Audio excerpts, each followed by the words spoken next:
സംസ്ഥാന സർക്കാരുമായുള്ള പോർമുഖം ഗവർണർ ശക്തമാക്കിയാണ്. സർക്കാരുമായി ഏറ്റുമുട്ടൽ തുടരവേ സർവകലാശാലകളിൽ സ്ഥിരം വിസിമാരെ നിയമിക്കാൻ ഗവർണർ നടപടി തുടങ്ങിയെന്നാണ് മനസ്സിലാക്കുന്നത്. കൂടാതെ 99ാമത് ശിവഗിരി സർവ്വത സമ്മേളനം ഇന്ന് നടക്കും. രാവിലെ 11-ന് മുൻ രാഷ്ട്രപതി രാംനാഥ് കോവിന്ദ് സർവ്വ സമ്മേളനം ഉദ്ഘാടനം ചെയ്യും. ഒപ്പം നെയ്യാറ്റിൻകര പുത്തൻകടയിൽ താൽക്കാലിക പാലം ഇന്നലെ രാത്രിയാണ് അപകടമുണ്ടായത്. രണ്ടുപേരുടെ നില അതീവ ഗുരുതരമാണ് എന്ന് പറയുന്നു. ഇതോടൊപ്പം 10,000-ഓളം പേരുടെ ജീവഹാനിക്ക് ഇടയാക്കിയ സുനാമി ദുരന്തത്തിന് ഇന്ന് 19 വയസ്സാകേണ്ട 2004 ഡിസംബർ 26 ദുരന്തം സമ്മാനിച്ച നാശനഷ്ടങ്ങളിൽ നിന്ന് ഇനിയും കയറാതെ നിരവധി കുടുംബങ്ങളാണുള്ളത്. ഈ വിവരങ്ങളൊക്കെയാണ് ശാലിനിക്ക് പങ്കുവെക്കാനുള്ളത്. ശാലിനി, അത് ഏറ്റവും പ്രധാനപ്പെട്ടത് ഗവർണർ സർക്കാരുമായുള്ള തർക്കം തന്നെയാണ്. കഴിഞ്ഞ കുറേ നാളുകളായി അതിങ്ങനെ സജീവമായി നിൽക്കുകയാണ്. ഈ ഉന്നത വിദ്യാഭ്യാസ മേഖല തന്നെയാണ് എപ്പോഴും തർക്ക വിഷയമാകുന്നത്. ഈ സർവകലാശാലകളിൽ സ്ഥിരം വിസിമാരെ നിയമിക്കാനുള്ള നടപടി ഗവർണർ ആരംഭിച്ചു എന്നാണ് മനസ്സിലാക്കുന്നത്, അല്ലേ?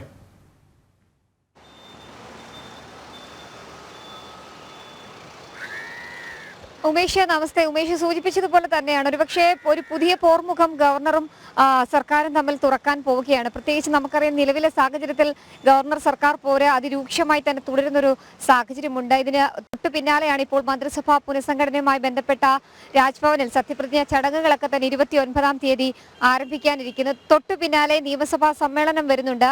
ഇതിൽ നയപ്രഖ്യാപന പ്രസംഗമൊക്കെ ഗവർണർ വായിക്കുമോ, അല്ലെങ്കിൽ അതുമായി ബന്ധപ്പെട്ട് എന്ത് നിലപാടായിരിക്കും ഗവർണർ എടുക്കുക എന്നുള്ളത് ചിന്തിച്ചു നിൽക്കുന്ന അല്ലെങ്കിൽ രാഷ്ട്രീയ കേരളം ഉറ്റുനോക്കുന്ന ഒരു സാഹചര്യത്തിൽ തന്നെയാണ് ഇപ്പോൾ സർക്കാരുമായി കൊമ്പ് കോർക്കാൻ, അല്ലെങ്കിൽ സർക്കാരുമായി പോരിന്റെ തുടർച്ച എന്നോണം വേണം ഇപ്പോഴത്തെ ഈ ഒരു നടപടിയെ കാണാൻ.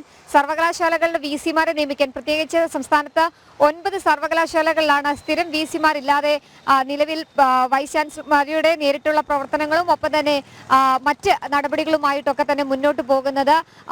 ഈ നടപടി വേഗത്തിലാക്കാനുള്ള ശ്രമങ്ങളാണ് ഇപ്പോൾ ഗവർണറുടെ ഭാഗത്ത് നിന്ന് ആരംഭിച്ചിട്ടുള്ളത്. ഈ 8 സർവകലാശാലകൾ, പ്രത്യേകിച്ച് നിയമ സർവകലാശാല ഒഴികെ 8 സർവകലാശാലകളിലെ വിസിമാരെ നിയമിക്കുന്നതിനുള്ള നടപടികൾ വേഗത്തിലാക്കണം എന്നാവശ്യപ്പെട്ടുകൊണ്ടും ഒപ്പം തന്നെ സർവകലാശാല പ്രതിനിധികളെ നൽകണം സെർച്ച് കമ്മിറ്റിയിലേക്ക് എന്ന് ആവശ്യപ്പെട്ടുകൊണ്ടും ഇപ്പോൾ ഗവർണറുടെ ഭാഗത്ത് നിന്ന് കത്തയച്ചിരിക്കുകയാണ്. ഈ കത്തിന് ഔദ്യോഗികമായി മിക്ക സർവകലാശാലകളും മറുപടി നൽകിയിട്ടില്ല എന്നുള്ളതാണ് നമ്മൾ അറിയുന്നത്.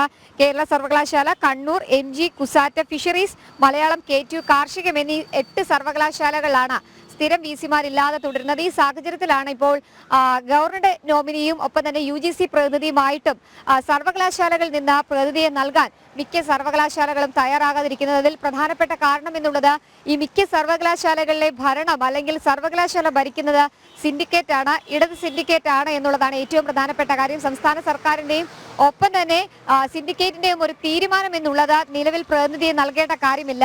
VC നിയമനം കോടതി കയറുകയാണെങ്കിൽ കോടതിയിൽ നേരിടാം എന്നൊരു നടപടിയിലേക്കാണ് സർക്കാർ പോയിക്കൊണ്ടിരിക്കുന്നത്. എന്തായാലും അതിൽ അടിയന്തരമായി ഈ 2 നോമിനികളെ വെച്ചുകൊണ്ട് അല്ലെങ്കിൽ പ്രതിനിധികളെ വെച്ചുകൊണ്ട് സെർച്ച് കമ്മിറ്റി രൂപീകരിച്ച VC നിയമനവുമായി ഗവർണർ ഇനി മുന്നോട്ട് പോകുമോ എന്നുള്ളതാണ് അറിയേണ്ടത്. പ്രത്യേകിച്ച് കഴിഞ്ഞ ദിവസം വന്ന സുപ്രീം കോടതി വിധി കൂടി ഗവർണറുടെ നടപടികൾ വേഗത്തിലാക്കുന്നുണ്ട്. ചാൻസലർക്ക് പൂർണ്ണമായ അധികാരം സർവകലാശാലകളിലെ വിസിമാരുടെ നിയമനവുമായി ബന്ധപ്പെട്ട് ഉണ്ട്. കണ്ണൂർ മുൻ VC ആയിരുന്ന ഡോക്ടർ ഗോപിനാഥ് രവീന്ദ്രന്റെ നിയമനം റദ്ദാക്കിക്കൊണ്ടുള്ള വിധിയിലായിരുന്നു അത്തരത്തിലൊരു നിരീക്ഷണം സുപ്രീം കോടതി നടത്തിയത്. അതുകൂടി പരിഗണിച്ചുകൊണ്ടാണ് ഇപ്പോൾ അടിയന്തരമായ നടപടിയിലേക്ക് ഗവർണർ നീങ്ങുന്നത്. അദ്ദേഹം രാജ്ഭവനിൽ എത്തിയാൽ ഉടൻ തന്നെ ഇതുമായി ബന്ധപ്പെട്ട നടപടികൾ കൂടുതൽ കടുപ്പിക്കും. മറുപടി തന്നില്ലെങ്കിൽ അതിന്റെ വിശദീകരണം ഉൾപ്പെടെ തേടിയ ശേഷം മറ്റ് നടപടികളിലേക്കും ഒരുപക്ഷെ VC നിയമന നടപടികളിലേക്ക് കടക്കാനാകും രാജ്ഭവൻ ഒരുങ്ങുക. ഉമേഷ്, അതായത് ശാലിനി, ഇനിയുള്ള വാർത്താ ദിവസങ്ങൾ സജീവമാക്കാൻ പോകുന്ന തർക്കത്തിലേക്ക് കാര്യങ്ങൾ കടക്കും. നേരത്തെ ശാലിനി സൂചിപ്പിച്ച പോലെ തന്നെ കോടതി ഉത്തരവ്, കോടതിയുടെ ചില പരാമർശങ്ങളൊക്കെ ഗവർണർക്ക് അനുകൂലമാണ്. ചാൻസലറുടെ വിവേചനാധികാരം, ചാൻസലർക്ക് ഏതൊക്കെ തരം തീരുമാനം എടുക്കാമെന്ന് കോടതി മുന്നോട്ട് വെച്ച നിർദ്ദേശമുണ്ട്. എന്നാൽ അതിനൊന്നും വകവെക്കാതെ സർക്കാർ തങ്ങളുടെ രാഷ്ട്രീയ തീരുമാനങ്ങൾ മാത്രം നടപ്പിലാക്കുന്ന ഇടങ്ങളാക്കി സർവകലാശാലകളെ തങ്ങളുടെ കൈപ്പിടിയിൽ ഒതുക്കാനുള്ള നീക്കങ്ങൾ അത് തുടർന്ന് കൊണ്ടുപോകും. ഗവർണർ അതിനെതിരായ ശക്തമായ നിലപാടും എടുക്കുമെന്നൊക്കെയല്ലേ മനസ്സിലാക്കേണ്ടത്?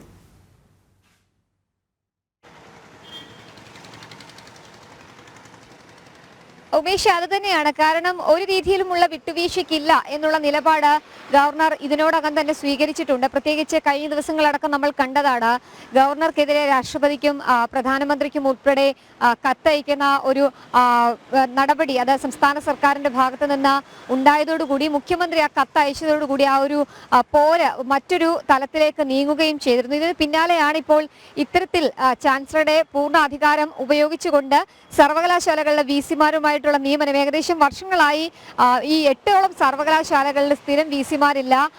പ്രോ ചാൻസലർമാരും മറ്റ് അധികാരികളുമൊക്കെയാണ്, അല്ലെങ്കിൽ താൽക്കാലിക VC-മാരൊക്കെയാണ് ഈ സർവകലാശാലകൾ കേന്ദ്രീകരിച്ച് ഭരണനിർവഹണവും നടപടികളും ഒക്കെ തന്നെ പൂർത്തീകരിക്കുന്നത്. ഈ സാഹചര്യത്തിൽ കൂടിയാണ് ഗവർണർ ഇത്തരത്തിലൊരു അടിയന്തര അല്ലെങ്കിൽ നിലപാട് കടുപ്പിച്ചുകൊണ്ടുള്ള ഒരു നടപടിയിലേക്ക് നീങ്ങുന്നത്. എന്തായാലും രാജ്ഭവനിൽ അദ്ദേഹം തിരിച്ചെത്തിയ ശേഷം 29-ാം തീയതി പുതിയ മന്ത്രിമാരുടെ സത്യപ്രതിജ്ഞയാണ്.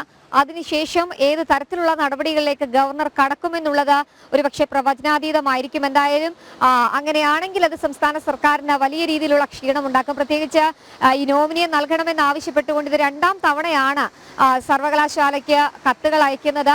ആ കത്തിന് മറുപടി ഇല്ലെങ്കിൽ ഒരുപക്ഷെ അത് കോടതിയിൽ ചൂണ്ടിക്കാട്ടാൻ, അല്ലെങ്കിൽ അത് കോടതിയിൽ അദ്ദേഹത്തിന് വ്യക്തമായി അറിയിക്കാനും സാധിക്കും. അങ്ങനെയെങ്കിൽ അതൊരുപക്ഷെ ഗവർണർക്ക് അനുകൂലമായ നടപടിയിലേക്കായിരിക്കും കോടതിയും നീങ്ങുക. അങ്ങനെ നടപടികൾ കടുപ്പിച്ചുകൊണ്ട് ഭരണഘടനാപരമായ കാര്യങ്ങളുമായി മുന്നോട്ട് പോവുകയാണ് ഗവർണർ ആരിഫ് മുഹമ്മദ് ഖാൻ. എന്തായാലും സർവകലാശാലകളുടെ സ്ഥിര VC-മാരെ നിയമിക്കാനുള്ള നടപടികൾ രാജ്ഭവൻ തുടങ്ങിക്കഴിഞ്ഞു. ഉമേഷ്.